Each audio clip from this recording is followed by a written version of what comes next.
Se declara abierto este acto. Sírvase, ciudadano secretario, leer la orden del día.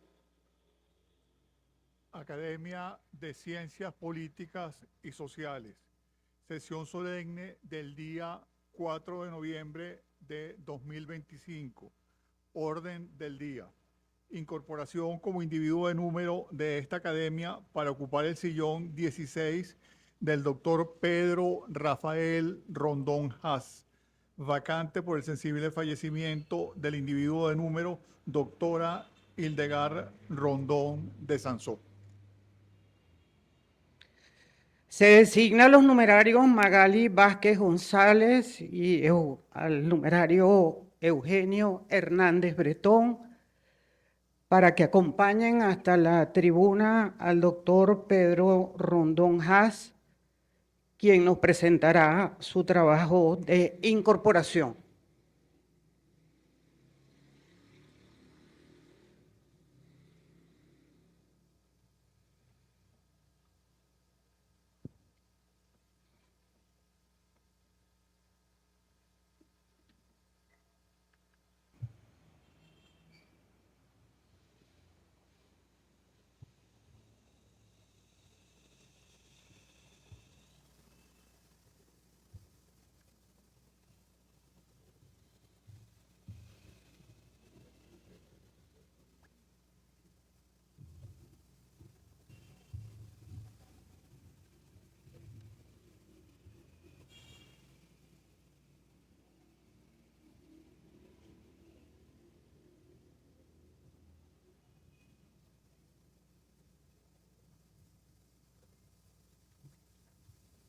Ciudadano presidente de la Academia Nacional de Ciencias Políticas y Jurídicas y todos los demás conformantes de esa directiva de tan distinguido cuerpo.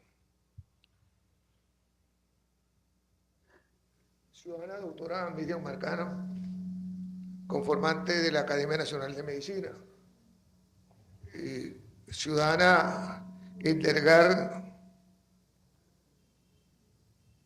Betancourt Fursó, decana de la Facultad de Derecho de la Universidad de Carabobo.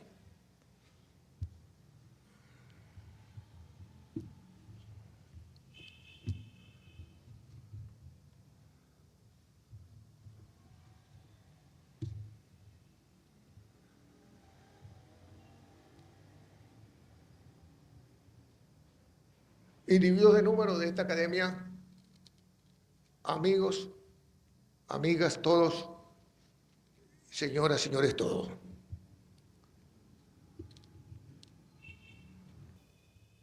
Uno de los requisitos que debe cumplir todo postulado a la incorporación de la Academia de Ciencias Políticas y Sociales es la presentación de dos trabajos.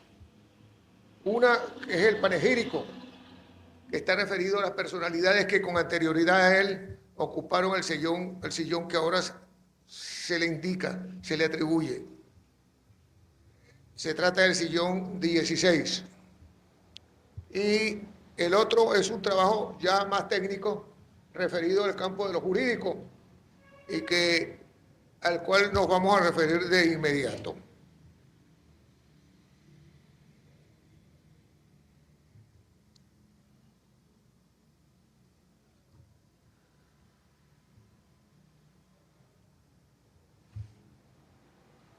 Voy a referir ahorita al trabajo técnico jurídico, que va a tener como tema los comerciantes y los emprendedores.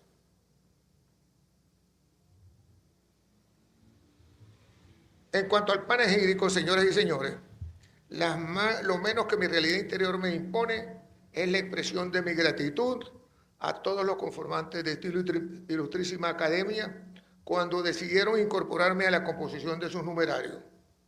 La actividad que ahora cumplimos requiere que el sujeto a incorporarse exprese un panegírico respecto de los antecedentes ocupantes del sillón hasta ahora vacío, En el caso concreto se trata del distinguido con el número 16, en el que sentaron sus humanidades ilustres personales, entre los cuales se encuentra en primer lugar el doctor Juvenal Anzola, nacido el 13 de abril de 1862 en el Tocuyo, Estado Lara, electo de acuerdo con el artículo primero de la ley de 16 de junio de 1915 y fallecido en Caracas el 15 de junio de 1928. En esta ocasión debo responder por la personalidad del doctor Juvenal Anzola, de quien no disponemos mayor información, pero es reconocido por su realidad como jurista, la cual le dio méritos para ocupar el sillón 16. De la vida y obra del doctor Anzola se conoce que fue escritor, jurisconsulto y político de reconocidos méritos en la historia de Venezuela. Hijo de Amador Anzola y de Carmen Cazorla, estudió primaria en su pueblo natal y secundaria en Guanare, hoy estado portugués. En 1879, como muchos jóvenes, se trasladó a Caracas para continuar sus estudios en la Universidad Central de Venezuela, de donde egresó como abogado en 1885. En noviembre de 1888 fue designado secretario de la Gobernación del Distrito Federal y diputado por el Estado Lara en 1891 y recordado por su apoyo al continuismo del presidente Raimundo Andueza Palacio. Un año después sería exilado a Curazao de 1892 a 1893 y regresa a Venezuela para ser designado diputado suplente por el Distrito Federal en 1905. Como senador principal por el estado de Yaracuy en 1913, asumió la presidencia y como representante por el estado portuguesa, asumió la del Congreso de Diputados Plenipotenciarios reunido en abril de 1914. También fue senador principal por el mismo estado llanero entre 1915 y 1918 y senador suplente por el estado Facol entre 1921 y 1924. Seguidamente ocupó la gobernación del Distrito Federal y es autor de varios trabajos sobre la Venezuela de finales del siglo XIX y comienzos del XX, donde alterna la crónica de sucesos con interesantes observaciones y reflexiones analíticas, como publicó la Fundación Popular en su Diccionario de Historia de Venezuela, con autoría de la escritora Yolanda Segnini, lo que nos permite presumir que el doctor Anzola fue uno de esos tantos venezolanos en cultivarse y labrar la historia de nuestro país con esfuerzo y destacado servicio, como protagonista de acontecimientos que marcaron el desarrollo sociopolítico y cultural del país. Posteriormente fue sucedido en esta academia por el doctor Cristóbal Benítez, como ocupante del mentado sillón, nacido en el estado Aragua el 25 de julio de 1897 y electo en sesión del 30 de septiembre de 1933 en la Venezuela bajo el mando del general Juan Vicente Gómez.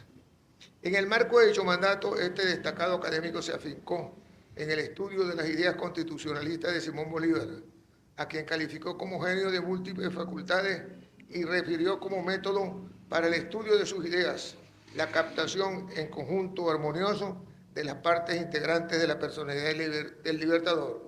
Por saber, el sociólogo en la que destaca el discurso de Angostura, el ideólogo que plasmó en su rechazo al gobierno monárquico y en su aceptación del régimen republicano, en contraposición con el proyecto monárquico de San Martín, del filósofo, que actuó bajo la influencia de los enciclopedistas y de la Revolución Francesa, incluso del ideario de Bonaparte, el legalista.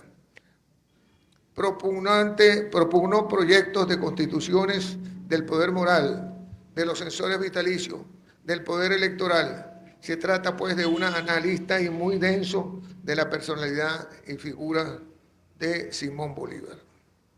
Nuestro reseñado fue abogado, sociólogo y diplomático. Recibió el doctorado en Ciencias Políticas de la Universidad Central de Venezuela y ocupó en dicha universidad cargos de docente de Sociología.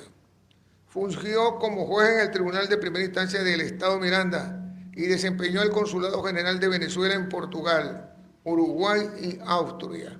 Actuó como conferencista en la Escuela de Altos Estudios Sociales de París. Ocupó el rectorado de la Universidad de los Andes.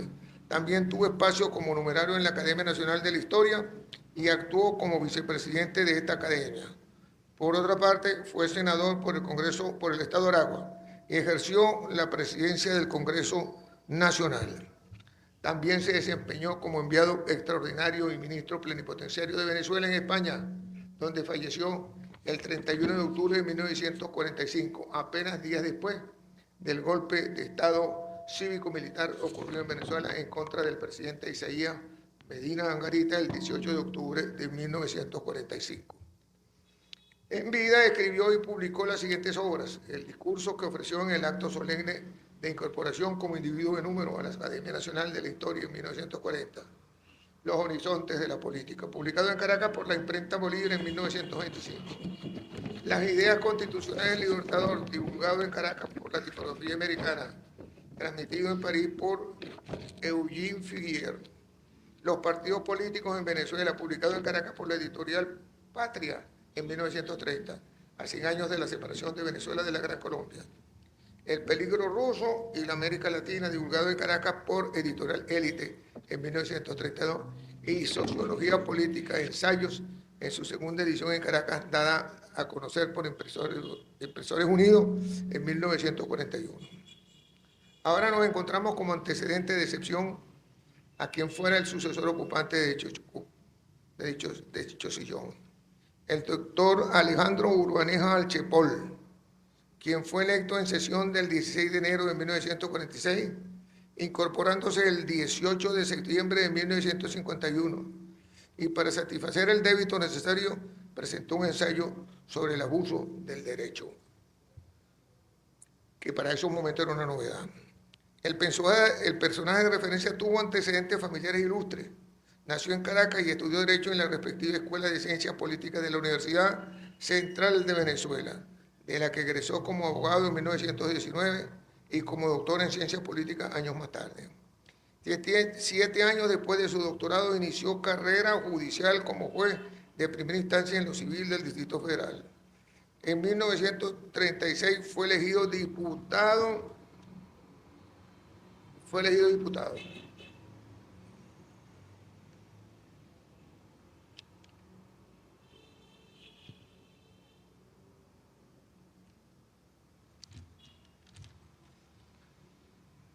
diputado del Congreso Nacional, diputación que ejerció desde 1937, y en esa misma anualidad fue escogido como miembro de la Comisión Codificadora, cuya labor desembocó en el Código Civil de 1942.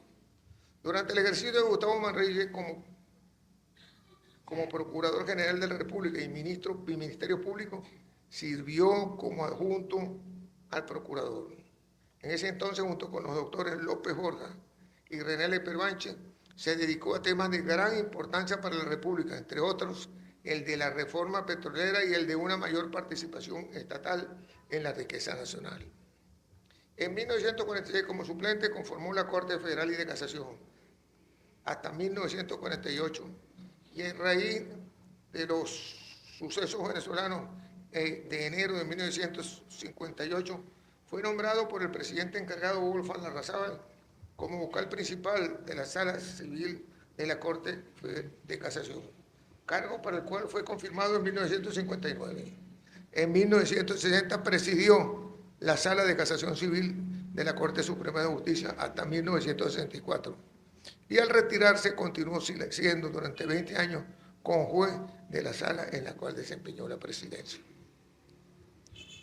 Con ocasión de la reforma del Código Civil en 1942, defendió vigorosamente la presencia del abuso del derecho como fuente de obligación, defensa en la que también estuvo presente Juan Pablo Pérez Alfonso, y la circunstancia buena para resaltar el afán venezolanista del doctor Alejandro Urbaneja Alchepol, concretado en la defensa de la integridad territorial de nuestra República, muy especialmente en relación con los problemas de delimitación de las áreas marinas y submarinas entre Venezuela y Colombia.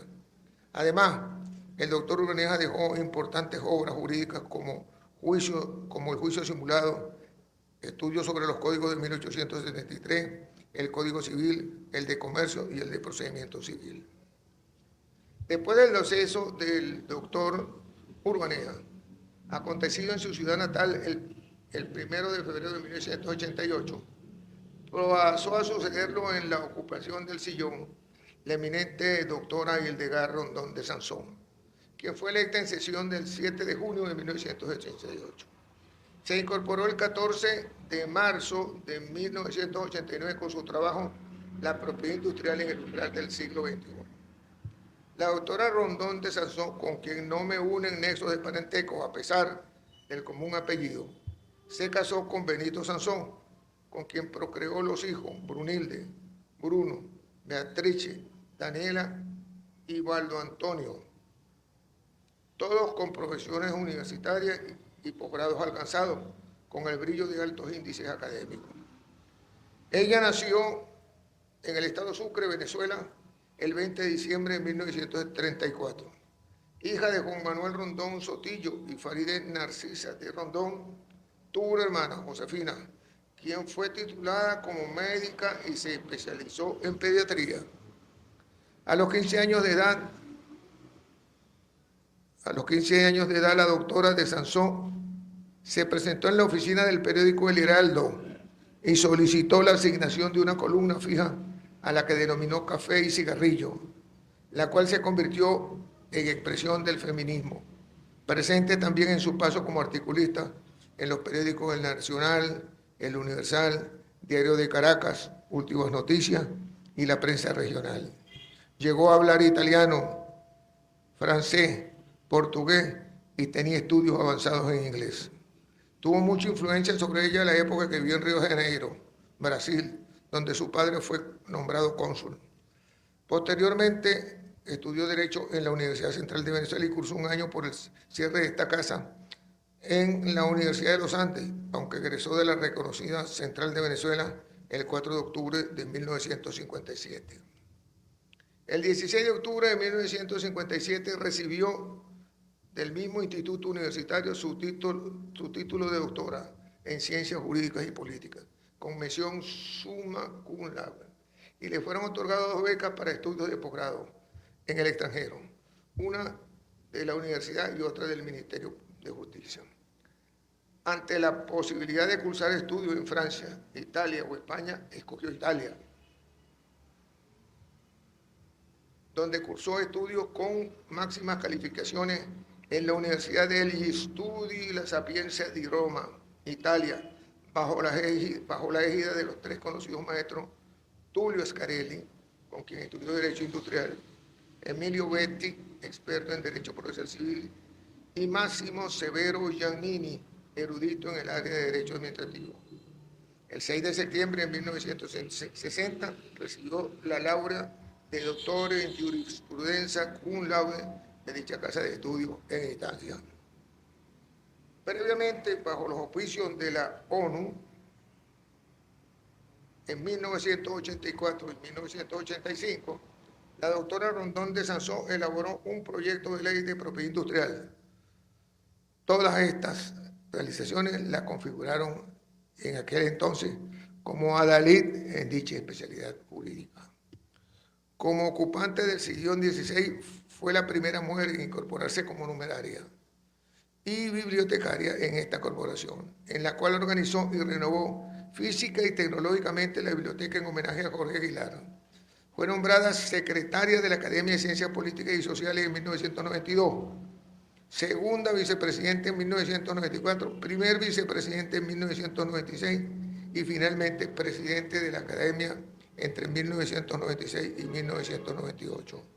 Su gestión se caracterizó por la organización de conferencias, discusiones y actividades de gran relevancia jurídica. Es importante mencionar que la doctora Rondón de Sansón fue corresponsal de la Academia de Córdoba y de la Academia Española.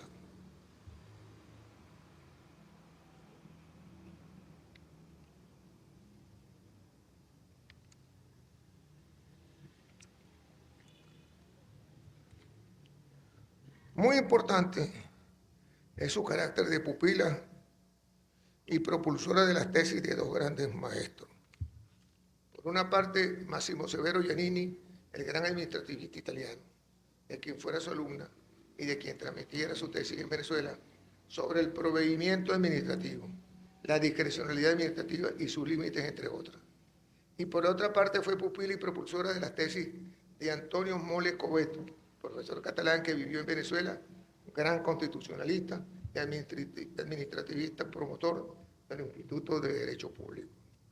Sus obras fueron prologadas por juristas de la Italia de Máximo Severo Giannini, Antonio Moles Cobeto, García de Enterría, Jesús González Pero, García Pelayo, Tomás Polanco, José Guillermo Anduesa, Eloy Lares Martínez, Alan Brewer Carías, entre otros. Luego de su matrimonio con Benito Sansó en Roma, revalidó en Italia los estudios universitarios con el mejor de los promedios.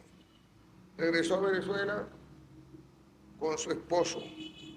Ambos se dedicaron a la docencia universitaria y ella pasó a formar parte del grupo de personal a tiempo completo y por esa ruta logró la calificación de titular y fue la primera mujer venezolana con tal rango. También ejerció la docencia en la Universidad Católica Andrés Bello. Su fina sensibilidad de espíritu le llevó a convertirse en poetisa y fruto de ella son 2 libros publicados con sus obras. Fue profesora de prácticas de Derecho Administrativo en la Universidad Católica Andrés Bello y en estudios políticos de la Universidad Central de Venezuela. Tuvo destacada actuación como conferencista con ponencias impartidas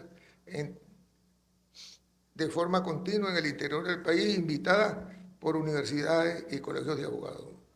Organizó también cursos de posgrado y especializaciones en Derecho Administrativo. Además, la doctora Rondón de Sansó participó y ganó el concurso de oposición para ocupar el primer puesto como juez del Tribunal de la Carrera Administrativa entre 1971 y 1981.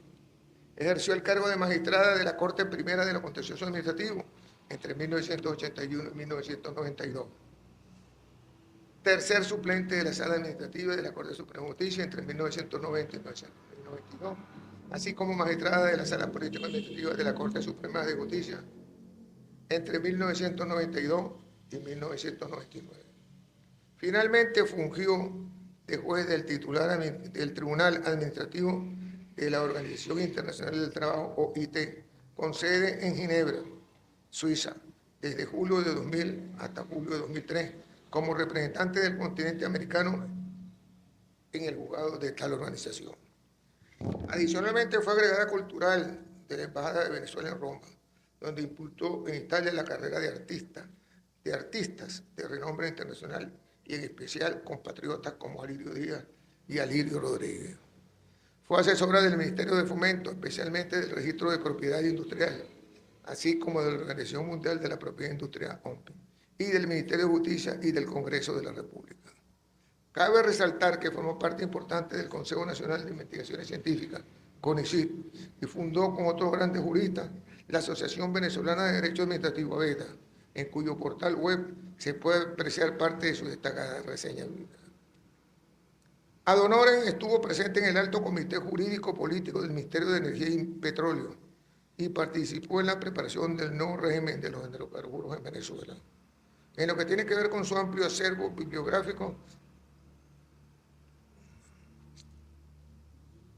la doctora Rondón de Sansó propuso y prosperó en plantear distintos temas y tesis originales, entre los cuales destacan Huellas y Surco, Comercio sobre el hoy y el mañana, publicado un año antes de su fallecimiento, en el que comentó sobre los hechos sociales y avances tecnológicos como la inteligencia artificial.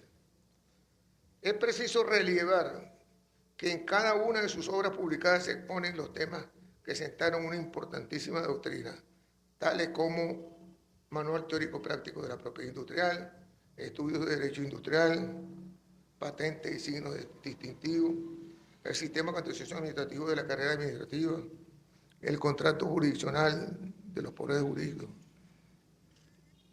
También escribió y publicó El Funcionario Público y la Ley Orgánica del Trabajo, Editorial Jurídica Venezolana Caracas, y Lineamiento de un nuevo sistema de propiedad industrial.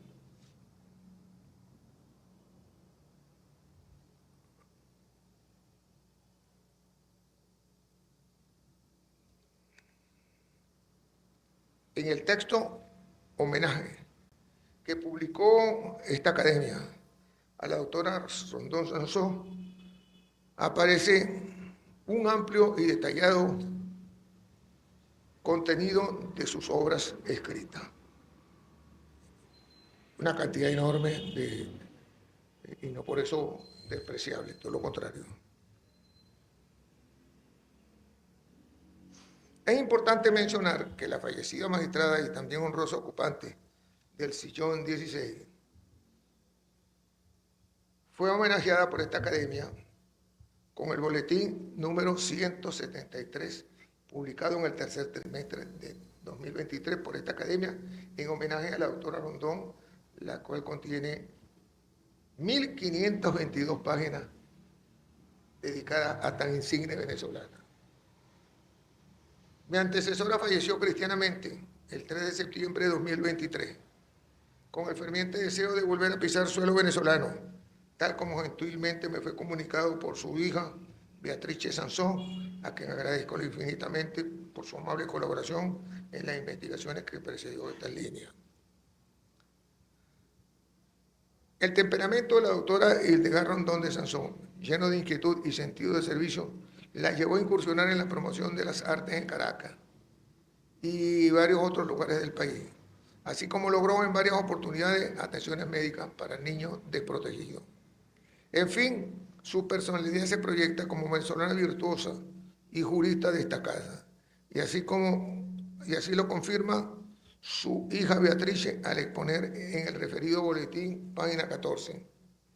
Fue llamada la magistrada disidente, habiendo sido para ella la elaboración de cada voto salvado un proceso interno de posiciones y sentimientos encontrados, hasta lograr acercarse a la verdad verdadera, que como juez innata buscaba a través de la aplicación de la justicia. Muchas de tales decisiones, como las relacionadas con el artículo 22 de la Ley Orgánica de Amparo, constituyen hoy doctrina o jurisprudencia vinculante. En relación con la doctora Rondón de Sansón, debo decir que tuve la oportunidad de compartir familiarmente en Valencia, en las ocasiones en que tuve el honor de entregar atenciones a su fallecida madre. No tengo la menor duda de que Hildegard Rondón de Sansón es paradigma en el universo de la mujer venezolana, y pienso que ella no ha sido debida y suficientemente promocionada, con excepción del homenaje que realizó esta corporación mediante el referido boletín 173, el cual incluyó un temario de 40 ítems de imprescindible abordaje en el estudio de su obra, y es prueba absoluta de una trayectoria que ha trascendido para siempre. Pasamos ahora a la segunda parte. Ya.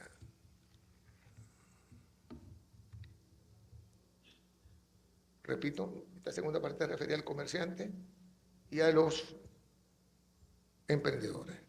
El sujeto comerciante ha sido y sigue siendo, con ese mismo nombre o con otro, prominente protagonista en la actividad comercial y del derecho mercantil. Así lo reconocen tratadistas nacionales y extranjeros. El derecho mercantil desde sus orígenes se caracterizó como derecho profesional y consuetudinario, totalmente independizado del ius civile y del ius gentium, y emergió ante el caos que fue efecto y consecuencia de la caída del Imperio Romano y de las insuficiencias del derecho civil para las necesidades regulatorias de aquel momento. Estas fueron determinantes en la aparición de las corporaciones, agremiaciones que generaban sus propias normativas y con características de generalidad para los conformantes de la respectiva agrupación gremial, con la circunstancia de que la afiliación del comerciante a su agrupación lo subordinaba a la autoridad de ésta, en la cual debían aparecer inscritos. Tales organizaciones son el remoto origen de las cámaras de comercio. Dicha realidad histórica ha influido en algunos autores para que al derecho mercantil lo consideren una disciplina profesional. Además de esa explicación genética, caben otras que relievan la importancia y determinante presencia legalmente exigida en hipótesis de hechos concretos. Ténganse presentes figuras como los juicios de atraso o moratoria, las demandas de quiebra culposa y fraudulenta, en las que la condición de comerciante es atributiva de cualidad. Los deberes registrales y el deber de contabilidad. Lo que antecedió, junto con lo que antecedió, resalta sin mayor esfuerzo la importancia del comerciante y su cabal noción. No debe ignorarse una realidad extremadamente marcada en la normativa mercantil en Venezuela. En principio, ella se encuentra agrupada en el Código de Comercio. Código de Comercio de 1955. El peso de los años le ha ido sustrayendo reglas del mentado cuerpo de normas descriptivas y reguladoras de aspectos comerciales. Basta mirar cómo la actividad aseguradora, entre otras, en su regulación contractual, estaba comprendida entre los artículos 548 y 611 del Código nombrado, más actualmente está regulada por la Ley del Contrato de Seguro. Por otro lado, el comercio marítimo y otras figuras allegadas encontraron su disciplina jurídica a partir del artículo 612 del Código de Comercio, ahora sometidas a la Ley del Comercio Marítimo. Y se encuentran también se encuentra en venta de bienes muebles con reserva de dominio, desprendida de la compraventa comercial y está normada por una ley especial. Como es del conocimiento público, estas figuras del juriferio mercantil fueron extraídas de la normativa general del Código y ahora están sometidas a las reglas de leyes especiales, además de que un nuevo cuerpo normativo ha introducido la presencia en Venezuela de un nuevo agente de actividades económicas. En cuanto al comerciante, el sometimiento de este al referido cuerpo de leyes se había mantenido inmutable, con la excepción de las sociedades que han sido sometidas a leyes especiales, como por ejemplo la Ley Orgánica de la Administración Pública y la Ley Orgánica del Régimen Presupuestario, mientras que el comerciante individual y el colectivo se encuentran sometidos a las regulaciones bastante recientes, las cuales se analizarán en este escrito. Cabe resaltar que ese código había operado sin perturbaciones hasta la aparición de la Ley del Registro Público y del Notariado, en la cual se halla una importantísima innovación para la conformación del concepto de comerciante individual y para la complementación formal de las sociedades regulares. El comerciante, denominación en crisis. Actualmente se percibe en Venezuela y fuera de ella la preferencia a sustituir el nombre de comerciante por el de empresario. Tendencia que ha sido acogida por varios ordenamientos foráneos, como por ejemplo el Código Civil de la República de Italia de 1942. Tradicionalmente en Venezuela, el comerciante se tuvo como preceptuado en el artículo 10 del Código de Comercio, según el cual se coinciden dos especies de comerciantes, por saber el individual y el colectivo. El colectivo concretado en las sociedades de comercio con la complementación del artículo 200 del Código de Comercio. Y el comerciante individual está íntegramente definido en la primera parte del artículo 10, según el cual, refiriéndose a personas físicas, son comerciantes las que al tener capacidad para contratar hacen del comercio su profesión habitual. Esta definición ha sido suficientemente explicada jurídicamente por la doctrina nacional e incluso criticada por autorizadas voces jurídicas nacionales y foráneas, como es el caso de los destacados autores María Auxiliadora Pisani Ricci, Nicolás Vega Relaño, entre los nacionales, así como el también admirado maestro Roberto Goldsmith. Los críticos argumentan que hay incapaces que pueden operar el comercio e incluso adquirir el estado de comerciante.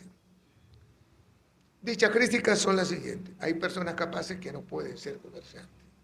Se omite que el ejercicio de la actividad comercial sea en nombre propio. Hay incapaces que pueden ser comerciantes con base en lo dispuesto en el artículo 12 del Código de Comercio. A estas se añaden disposiciones de la Ley Orgánica para la Protección del Niño, Niña y Adolescente en lo delante LOMNA, referente a la capacidad de menores de edad para asociarse. Es así que también la LOMNA, en su artículo 84, atribuye capacidad a niños, niñas y adolescentes para asociarse, lo que produce el nacimiento de una nueva persona jurídica, esto es, el comerciante colectivo. Todo ello en concordancia con el artículo 79 de la Constitución de la República Bolivariana de Venezuela, el artículo 15 de la Convención Internacional sobre los Derechos del Niño y artículos 11 y siguientes del Código de Comercio. Debe aclararse que los actos de comercio pueden ser acometidos incluso por no comerciantes, que solamente la ejecución de actos objetivos puede atribuir la calidad de comerciante y que únicamente los comerciantes pueden realizar actos subjetivos de comercio. En lo que concierne al prenombrado comerciante colectivo, esto es a las compañías mercantiles, anónimas y de responsabilidad limitada, se ha delatado el error de confundir empresa con sociedad anónima, cuando son dos realidades diferentes. En efecto, mientras la empresa es un organismo económico, la sociedad es un órgano jurídico. La empresa podrá ser el objeto social de la anónima, mas en tal caso la anónima, la compañía sería empresaria, pero nunca empresa.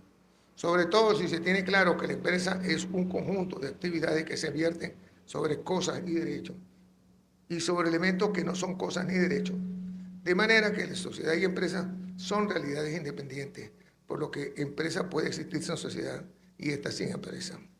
Si se toma en cuenta que buena parte de las normas del Código de Comercio, a partir del artículo 200, regula la forma societaria para existencia y funcionalidad tanto regular como irregular, puede concluirse que el comerciante colectivo está determinado en su noción por un criterio formal, ya que debidamente constituidas en lo formal son comerciantes, con independencia de que cometan o no actos de comercio.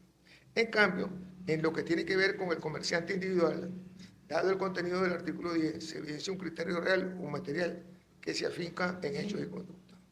Esto último había permanecido imperturbable en nuestra realidad legislativa hasta la aparición de la Ley del Registro Público del Notariado, en la que en su artículo 54 se apareció un criterio formal para la probanza de la existencia regular del comerciante individual. En la norma previamente mentada, artículo 54 de la ley, en la que, como se ha dicho, se acogió un criterio formal, la inscripción registral, y se amplió la concepción material o sustancial que está presente en el artículo 10 del Código de Comercio. Desde la vigencia del citado precepto legal, la prueba del comerciante individual quedó sometida a la disciplina de dos normas legales por saber: el artículo 10 del Código de Comercio y el artículo 54 de la Ley de Registro Público y del Notariado, en vigencia desde el 2001, nominada tras su última reforma, 20 años más tarde, como Ley de Registro y Notaría. El último fue el resultante de un decreto con rango de ley que ha recibido sucesivas reformas, pero en lo concerniente al tema que acá se trata, ha permanecido inmutable. En lo que respecta al contenido jurídico de estas líneas, tiene que haber algunos planteamientos en relación con las personas que pueden intervenir en la escena comercial. Dígase de una vez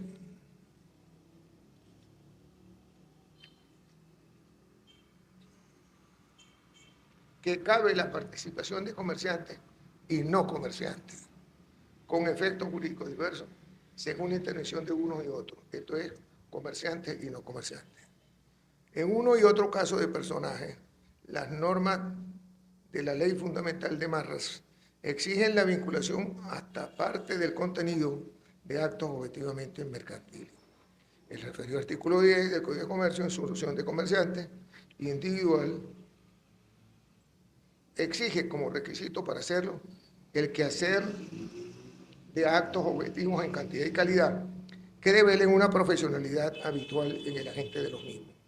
Algunos autores han añadido el propósito de lucro para alcanzar la calificación de comerciante, pero tal exigencia comporta dos dificultades por saber.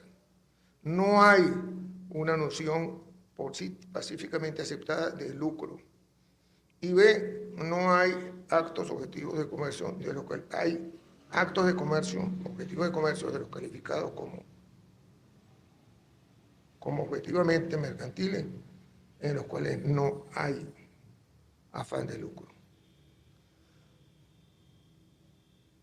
Ha lugar a la reflexión de que el estado de comerciante requiere del acto de objetivo de comercio, muy diferentemente del acto subjetivo de comercio que según el artículo 3 de UDEN requiere del agente comerciante. Por tanto, la noción de comerciante individual está precedida por el acto objetivo de comercio, mientras que el acto subjetivo mercantil está directamente precedido por el comerciante y, si se quiere, también requiere la presencia anterior del acto objetivo de comercio como definidor del comerciante. Dentro del tema que se desarrolla, cabe decir que los actos objetivos de comercio encuentran su receptáculo en el artículo 2 del Código de Comercio. Y el artículo 3 de UDEN lo es del acto, es el receptáculo del acto subjetivo de comercio, pero con la restricción a este último de su contenido, figuras contractuales y obligaciones de los comerciantes, salvo que sean de naturaleza esencialmente civil, y también con la salvedad de que el contenido del contrato o de la obligación resulte excluyente de comercialidad.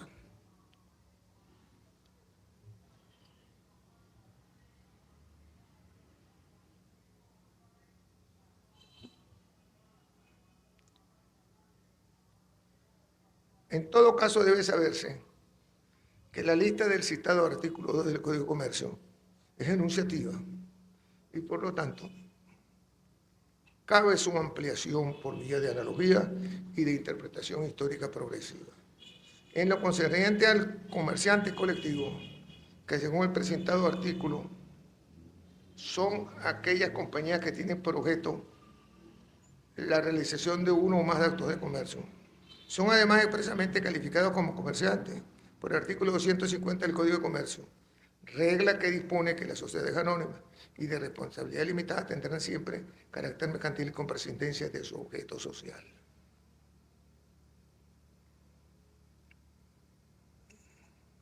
La situación es buena para recordar que la forma societaria de compañías anónimas es la más utilizada por el Estado venezolano para su intervención en los campos de la actividad privada, con la particularidad de que habitualmente no cuentan con un contrato en su génesis ni con una pluralidad de socios.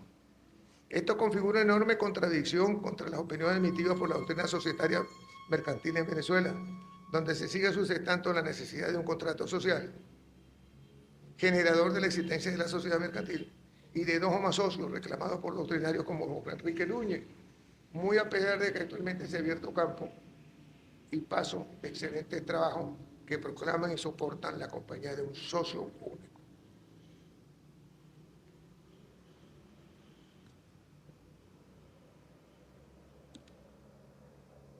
Como se ha explicado y ya se anticipó, en el ordenamiento jurídico nacional se palpa la dualidad normativa que precisa la prueba del comerciante individual.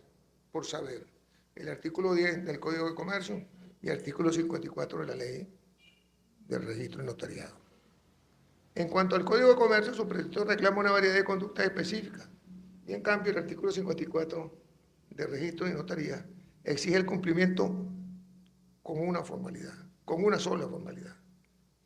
Entonces cabe preguntarse, ¿alguna de las dos normas deroga la otra? En opinión de quien suscribe, no. Pero la insolvencia registral no impide que se dé lujo al comerciante individual. En otras palabras, puede existir el comerciante individual sin la forma registral, pero esta no ha lugar sin la aparición material del comerciante individual. Es así que basta el cumplimiento con el precitado artículo 10 del Código de Comercio para que haya comerciante individual, y basta el cumplimiento con el artículo 54 de la Ley de Registro de Notaría para que emerja el comerciante y nazca una prueba casi irrefutable de la existencia de este. Pero cabe en lo posible que se den los supuestos de hecho de ambos. Esto es, que concurran una misma relación jurídica mercantil, comerciante individual y comerciante colectivo. El artículo 54 de la ley dispone: la sola inscripción del comerciante individual en el registro mercantil permite presumir la cualidad de comerciante. Esta presunción únicamente podrá ser desvirtuada por terceros que tengan interés con efectos para el caso concreto. Como puede leerse, la regla reproducida presupone la existencia de un comerciante que cumpla con el deber registral que establece el artículo 19, ordinal 9 del Código de Comercio.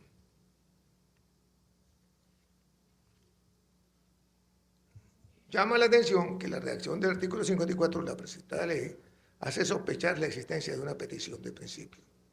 Otro aspecto del artículo en comento es el de la prueba del estado de comerciante, que es fundamental, pero no la única. Esto es la participación inscrita en el registro mercantil respectivo, por lo que sería documento público y como tal debe ser tratada. Además, se prevé la posibilidad de desvirtuar dicha percepción y al respecto se da a los terceros una posibilidad de contraprueba, mas no al legalmente interesado en el registro situación, situación que contradice el artículo 1328 del Código Civil, que dispone que no se admite prueba alguna contra la presunción. Finalmente, se limitan los efectos de la contraprueba al caso concreto. Esto último podría hacer pensar en la suspensión del traslado de prueba. Creemos que tratándose de las mismas partes, el traslado de prueba puede tener lugar. En definitiva, es la inscripción del estado de comerciante, pero no tiene la exclusividad probatoria.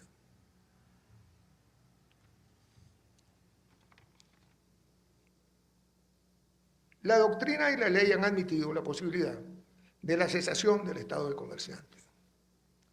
Por expresa disposición del artículo 941 del Código de Comercio, la declaratoria de quiebra causa la pérdida de dicho estado. Y un sector de la doctrina incluye la enajenación del Fondo de Comercio, que regulan los artículos 151 y siguientes del Código de Comercio como hipótesis de cesación. Adicionalmente, en opinión de distintos doctrinarios como Alfredo Morle, la incapacidad sobrevenida hace perder la cualidad de comerciante, dado que la capacidad es un requisito preceptuado en el artículo 10 del Código de Comercio. También se admite que la dejación o abandono de la actividad mercantil sostenidamente en el tiempo causa la pérdida del estado de comerciante. Dicha pérdida, al igual que la existencia de dicho estado, requiere de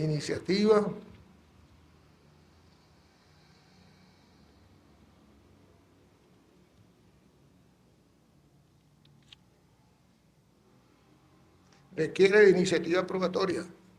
La cesación del mismo también exige probanza y las cargas de la misma gravitarán sobre el sujeto alegante.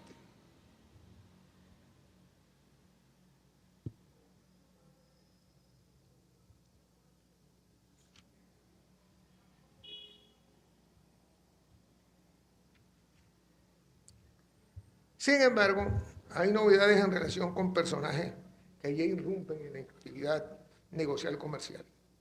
Se trata de los emprendedores y de los emprendimientos, sobre los cuales existe una ley especial de finales del año 2024, que define el emprendimiento como, abro comillas, actividad económica con fines de lucro ejercida por una o más personas que adquiere personalidad jurídica con la inscripción en el Registro Nacional de Emprendimiento. Repito, que adquiere personalidad jurídica con la inscripción en el Registro Nacional de Emprendimiento. Al respecto, tienen cabida algunas observaciones. Según el referido texto normativo, artículo 4, numeral primero, como puede leerse, el emprendimiento es una actividad económica, universo amplísimo en el que cabe la actividad comercial, pero esta no es la única actividad económica. El comerciante es una conducta económica, con o sin fines de lucro, según autoriza la doctrina. De manera que el emprendimiento puede ser una actividad comercial, y si este último fuera el caso, cabe en lo posible que el emprendedor o los emprendedores adquieran el estado de comerciante. La segunda observación es que el texto legal atribuye personalidad jurídica al emprendimiento y no a las personas emprendedoras, lo que resulta difícil de entender, pues si aquellas son personas, no tiene sentido atribuírsela a quien ya la tiene.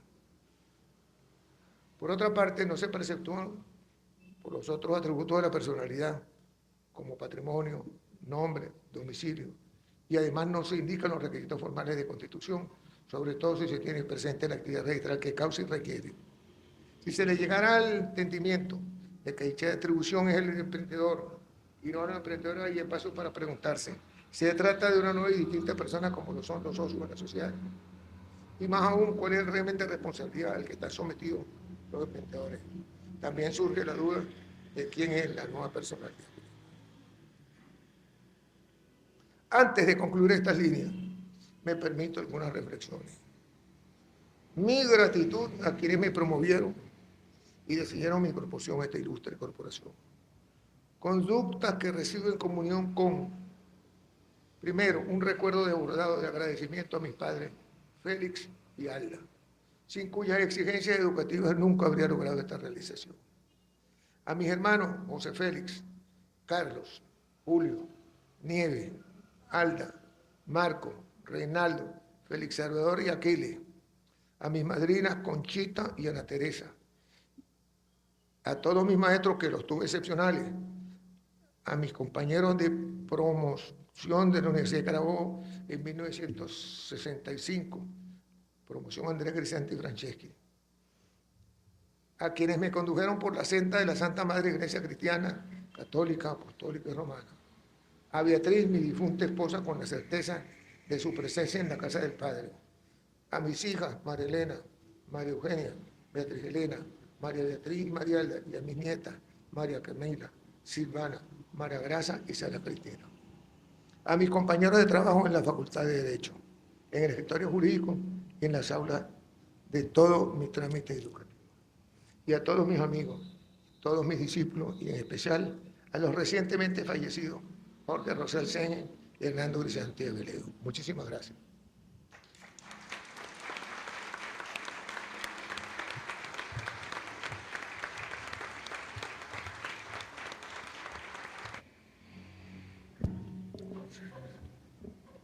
A continuación, se designa a los numerarios Humberto Romero Musi y Gabriel Ruán para acompañar al académico Luis Cova Arria, quien contestará el discurso de nuestro individuo de número.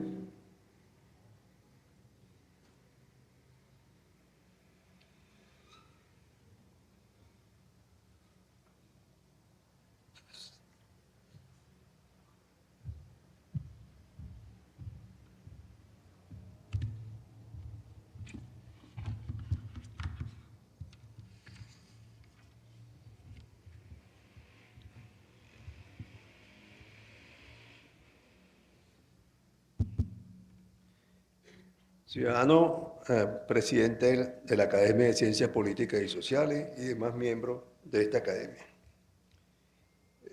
Ciudadanos, miembros de la Academia, de las otras academias nacionales aquí presentes, especialmente de la Academia de Medicina. Ciudadano decano de la Facultad de Derecho de la Facultad de Ciencias Jurídicas y Políticas de la Universidad Central de Venezuela, doctor Juan Carlos Apis. Ciudadano decana de la Facultad de Derecho de la Universidad de Carabobo. Señoras y señores, le agradezco al presidente de la Academia de Ciencias Políticas y Sociales, doctor Rafael Badel Madrid, a los demás miembros de su junta directiva y a los académicos miembros de esta honorable institución, la honrosa distinción que me encomiendan de dar contestación al discurso de incorporación a su seno del doctor Pedro Rondón Haas, para ocupar el sillón número 16 que ocupara la insigne profesora doctora Hildegard Rondón de Sansó. Realmente hoy es un día de júbilo, ya que nos brinda la oportunidad de explorar en profundidad la vida, la multifacética carrera y las invaluables contribuciones al derecho venezolano del doctor Pedro Rondón Haas. Panegírico del doctor Pedro Rondón Haas. La vida de una persona es un tapiz intrincado, tejido con los hilos de sus orígenes, su educación, sus logros y el impacto indeleble que deja en el mundo que lo rodea. El doctor Pedro Rafael Rondón Haas es un ejemplo paradigmático de esta complejidad y riqueza. Un hombre cuya dedicación y compromiso en el campo del derecho en Venezuela lo han elevado a alturas de distinción y reconocimiento. Pedro Rondón Haas nació el 21 de mayo de 1943 en la vibrante e industrial ciudad de Valencia, en el seno de una familia profundamente arraigada en la historia y la tradición de Venezuela, donde los valores de la educación y el conocimiento eran altamente apreciados y fomentados. Su padre, Félix Rondón, era oriundo de la apacible localidad de Guayabal en el estado Guárico, y su madre, Alda Haas, del Palmar en la Sierra de Mataca, estado Bolívar, descendiente de judíos alemanes, habiendo sido entregada para su crianza a la familia Pérez Riva, una familia cristiana católica, circunstancia que sugiere la presencia de una rica diversidad cultural y religiosa en la formación del joven Pedro, lo que sin duda contribuyó a moldear su amplia visión y tolerante del mundo. Pedro tuvo 9 hermanos, de los que sobrevive 7. Desde una temprana edad, Pedro demostró un insaciable interés en el aprendizaje y una curiosidad intelectual que lo impulsaba a explorar los confines del conocimiento. Completó su educación primaria en la escuela Eduardo Viso y continuó sus estudios de bachillerato en el Colegio Salesiano Don Bosco. En 1958 se trasladó al Liceo Martín J. Sanabria, donde finalmente se graduó en 1969, formando parte de la primera promoción de bachilleres de esa institución. Comenzó en 1960 sus estudios de Derecho en la Universidad de Carabobo. Allí no solo se destacó como un estudiante excepcional, sino que también emergió como un académico respetado y admirado por su erudición y su pasión por la enseñanza. En 1963, mientras aún era estudiante, obtuvo la prestigiosa posición de preparador y ayudante en la Cátedra de Derecho Civil, un logro que marcó el comienzo de su destacada carrera docente y su compromiso con la formación de las futuras generaciones de abogados. En 1965 culminó sus estudios de Derecho y se graduó como abogado, y en 1984 obtuvo su doctorado en Derecho. Pedro contrajo matrimonio con la también abogada Beatriz Arenas de Rondón, recientemente fallecida. Es padre de 5 hijas, de las cuales sobreviven 4, María Elena, María Eugenia, Beatriz Elena, María Beatriz y María Ada, y tiene 4 bellas nietas, María Camila, Silvana, María Gracia y Sara Cristina, todas mujeres, no hay ni un solo hombre. Su carrera académica se desarrolló principalmente en la Universidad de Carabobo, su alma mater, donde ascendió a través de los rasgos académicos, siendo promovido instructor y luego a profesor en las cátedras de Derecho Mercantil. A lo largo de su distinguida trayectoria ocupa cargos de gran responsabilidad como jefe del Departamento de Derecho Mercantil y coordinador del posgrado en Derecho Mercantil, desempeñando un papel fundamental en la formación de más de 50 generaciones de abogados. Su dedicación a la enseñanza es un testimonio elocuente de su profundo compromiso con la transmisión del conocimiento y la formación de profesionales altamente capacitados en el campo del derecho. Además de su destacada labor académica, el doctor Rondón Haas ha sido un profesional de derecho altamente respetado y reconocido por su excelencia en la práctica. En 1965 fundó el escritorio jurídico Rondón Haas y Asociados, una firma que se ha convertido en un referente en el ámbito legal venezolano. Prestó sus servicios, también Pedro, legales con distinción hasta su incorporación como magistrado titular de la Sala Constitucional del Tribunal Supremo de Justicia en el año 2000. Su paso por el tribunal fue significativo y dejó una huella imborrable en la jurisprudencia venezolana. Sus fallos y votos salvados, caracterizados por su profundidad analítica y su rigor jurídico, fueron recopilados en la obra Criterios en el Estrado, Pedro Rondón Haas, un testimonio de su contribución al desarrollo del derecho constitucional en el país. A lo largo de su ilustre carrera, el doctor Rondón Haas ha sido objeto de numerosos reconocimientos y distinciones que dan fe de su arduo trabajo, su dedicación y sus valiosas contribuciones al derecho venezolano. Recibió la condecoración Orden Mérito del Trabajo de manos del presidente Jaime Luchinche, un honor que subraya su compromiso con el desarrollo social y económico del país.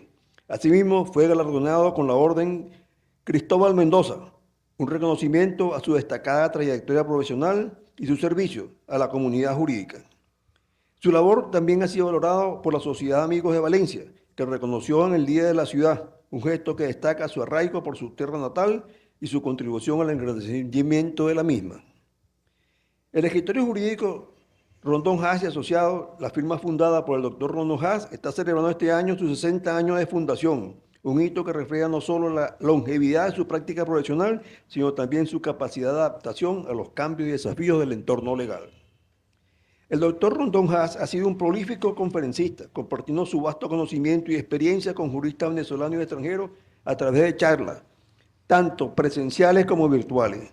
Su contribución a la literatura jurídica son igualmente notables, abordando temas de gran relevancia y actualidad, como la capacidad de las partes en la contratación de seguro, la motivación de la tutela cautelar y la inconstitucionalidad del petro, entre otros. Sus escritos son un recurso valioso para aquellos que buscan profundidad su comprensión del complejo marco jurídico venezolano. Entre sus conferencias escritas se cuentan las siguientes: la capacidad de las partes que puedan intervenir en la contratación del seguro, la notificación del siniestro, la motivación de la cautela cautelar, la propiedad de los depósitos bancarios, los poderes de la Asamblea Nacional Constituyente, la irregularidad de las sociedades mercantiles, en torno a la noción de la acción societaria y su enajenación, la inconstitucionalidad del petro, in memoria de Wolfgang Larrazábal Hugueto, irregularidad societaria sobrevenida, denuncia de nulidad por la inconstitucionalidad de la Ley Orgánica del Tribunal Supremo de Justicia y a la Sala Constitucional. El legado del doctor Pedro Rondón Haas es innegable y perdurará en el tiempo. Su incorporación a esta academia como individuo de número es un testimonio elocuente de su influencia y su contribución al enriquecimiento del ámbito jurídico y académico venezolano. A medida que avanza en su carrera, el doctor Rondón Haas continúa siendo una figura inspiradora y un modelo a seguir para las nuevas generaciones de abogados y académicos. Su compromiso inquebrantable con la justicia, la educación y el desarrollo del derecho en Venezuela es un ejemplo de integridad y dedicación que trasciende las fronteras del tiempo. En virtud de ello, valoro particularmente el esfuerzo del doctor Rondón Haas por vincular la evolución normativa desde el Código de Comercio hasta... Perdón, me equivoqué.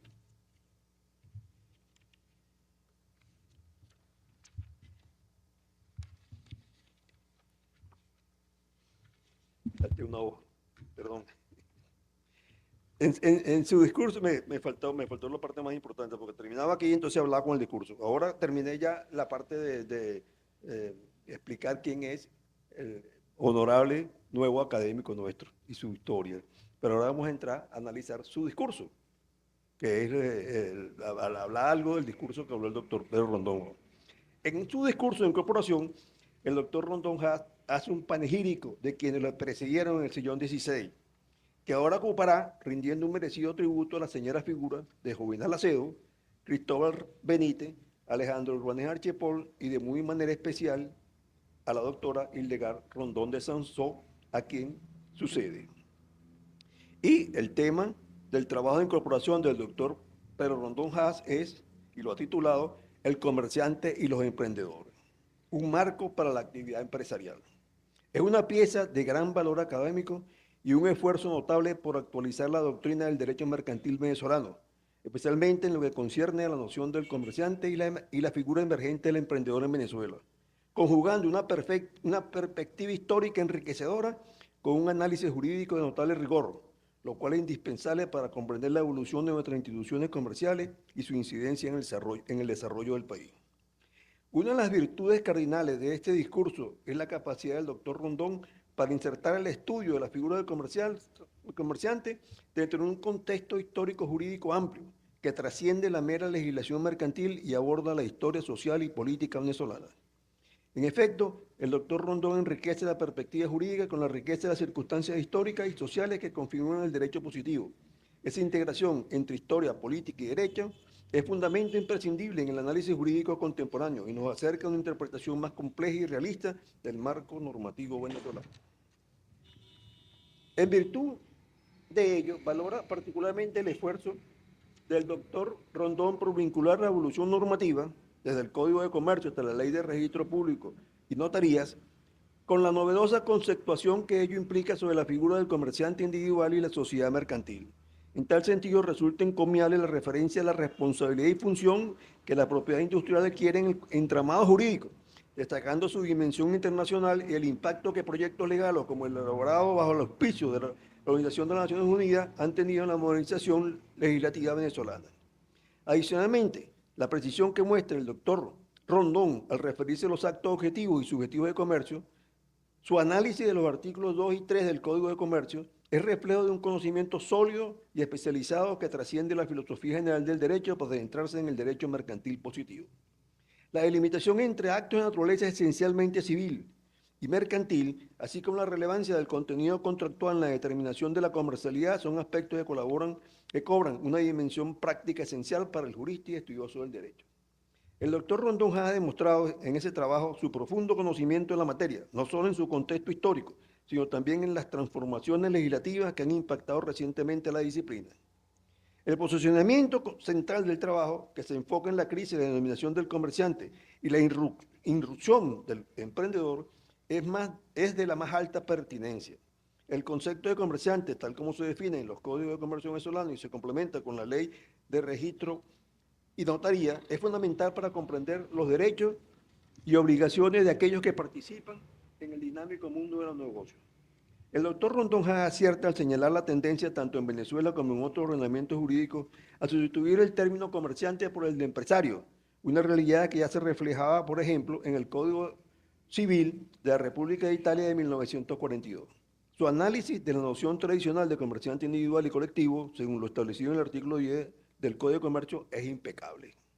El doctor Rondón distingue con claridad entre el criterio real o material, que define el comerciante individual, basado en la habitualidad de la profesión, y el criterio formal, que rige por el comerciante colectivo, es decir, las sociedades mercantiles. Esta distinción, que es pilar de nuestra doctrina, es expuesta con una precisión digna de encomio. La exposición del autor gana una fuerza particular al abordar la atención general por el artículo 54 de la Ley de Registros y Notarías. Su planteamiento de que dicha norma no deroga el artículo 10 del Código de Comercio, sino que introduce un criterio formal adicional para la prueba del estado de comerciante individual, es un punto fuerte y una conclusión jurídicamente sólida.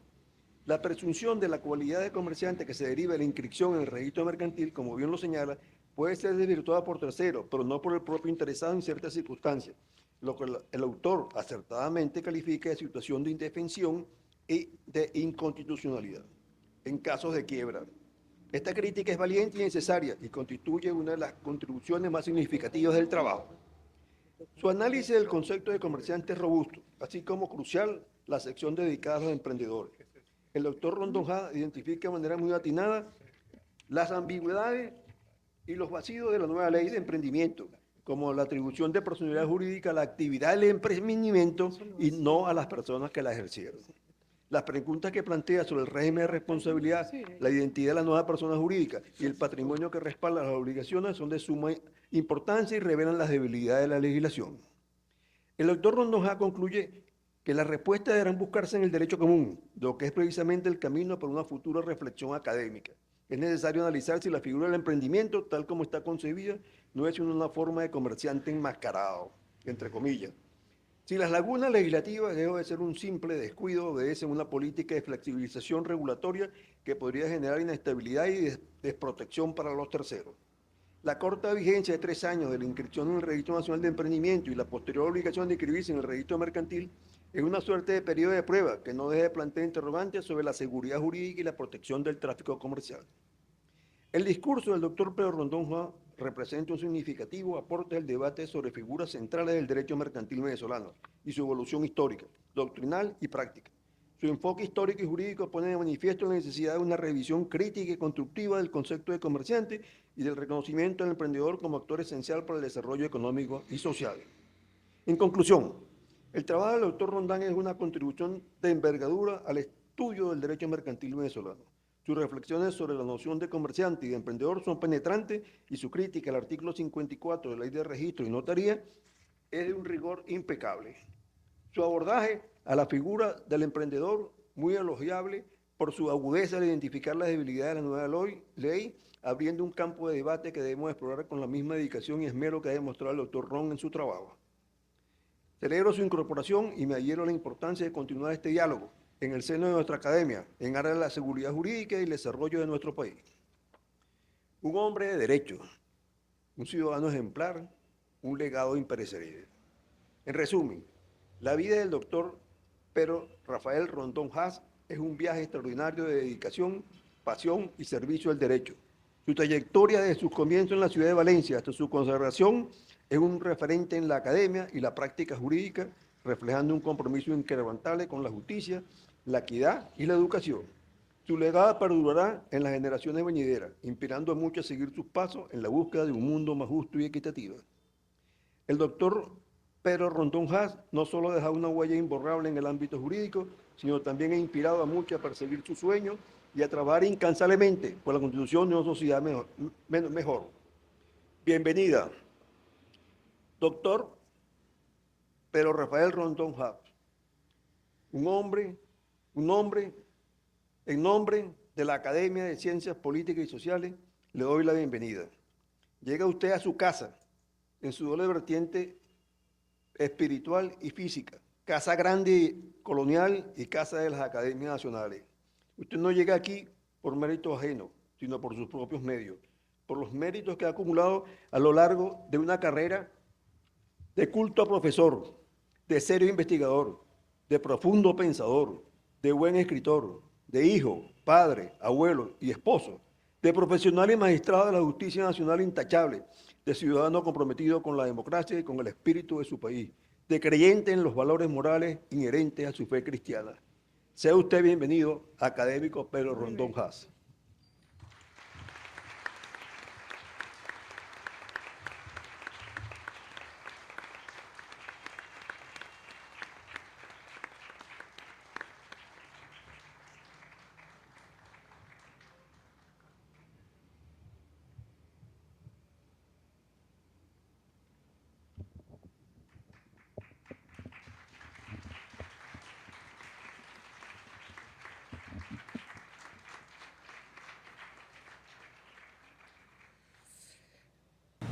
Solicito al ciudadano Pedro Rondón Haas acercarse al presidio.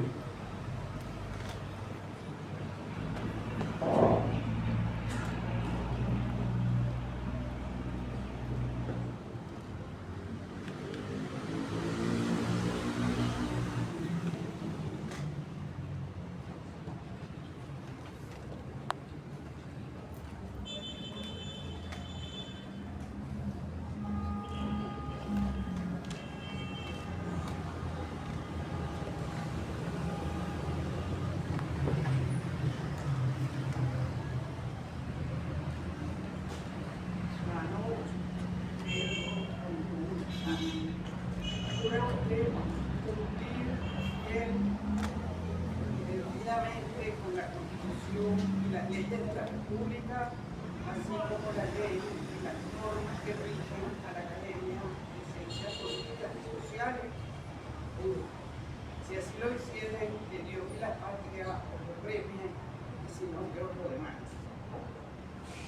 Procedo a investirlo con los símbolos de académico, el sillón 16, y formar parte, por supuesto, de nuestra casa.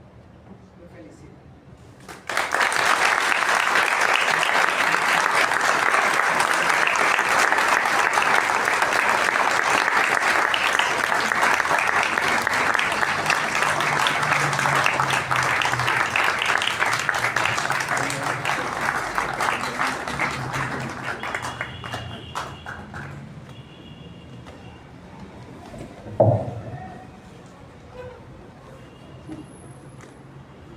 Puedes estar.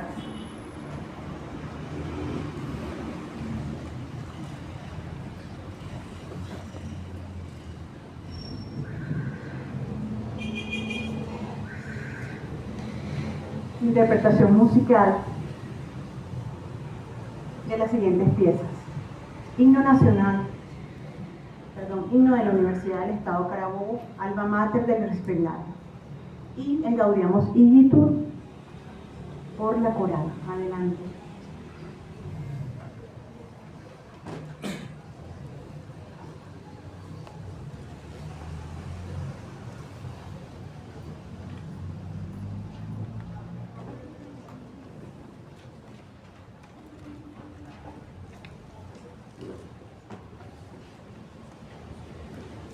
Jubiloso a la sombra del canto, defenderte sabrá nuestro honor.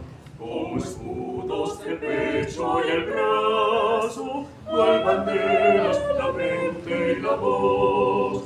Jubiloso a la sombra del canto, defenderte sabrá nuestro honor. como escudos el pecho y el brazo, cual banderas la mente y la voz. Con la luz que de ti recibimos, y el amor es la tierra inmortal, siempre firmes, alegres y humildes, ante Dios te juramos lealtad. Con la luz que de ti recibimos, y el amor a esta tierra inmortal, siempre firmes, alegres y unidos, ante Dios te juramos lealtad. Jubiloso a la sombra del canto, defenderte sabrá nuestro honor, como escudos del pecho y el brazo, cual banderas la mente y la voz. Jubiloso a la sombra del canto, defenderte sabrá nuestro honor, como escudos del pecho y el brazo, cual banderas la mente y la voz.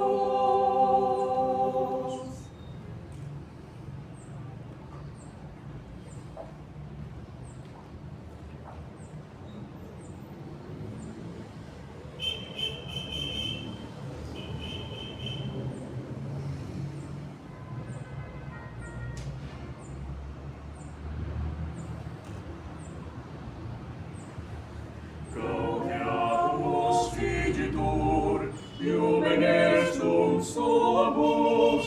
Gaudeamus vigitur, Iumen est sumus. Post jocutat violentutem, post molestiam servitutem, nos abrevitus, nos abrevitus. Vivat Academia, vivat professores, vivat Academia, vivat professores, vivat membros quae vivat membros quae vive, sempre sic in fiore, sempre sic in fiore.